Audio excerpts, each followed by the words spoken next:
Year లో ఇదే నా లాస్ట్ వీడియో. 2025 గురించి మాట్లాడుకునే ముందు 2024 లో కూడా నేను స్టార్టింగ్ నుంచి చాలా బాధపడ్డాను. ఆ ఇయర్ లో అయితే ఇంకొకసారి అలాంటి రోజులు నా లైఫ్ లోకి రావద్దని అనుకుంటున్నా.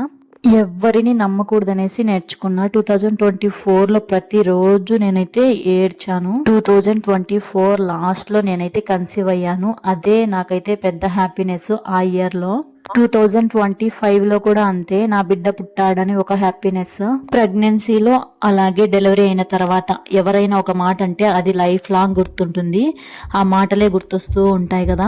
అయినా నన్నైతే ఎవరూ బాధ పెట్టలేదు. నా అంతట నాకు నేనే బాధ పెట్టుకునేదాన్ని. అనవసరమైన ఆలోచనలన్నీ మనసులో పెట్టుకొని నేనే బాధపడుతూ ఉండేదాన్ని. 2025 లో మీరు ఎక్కువగా బాధపడిన ఏదైనా ఒక విషయం ఉంటే నాతో షేర్ చేయండి. చూద్దాం ఎంతమంది హ్యాపీగా ఉన్నారో, ఎంతమంది బాధపడ్డారో ఈ ఇయర్ లోని. ఈ సంవత్సరం నాకు దేవుడిచ్చిన పెద్ద గిఫ్ట్ మా చిన్నోడు.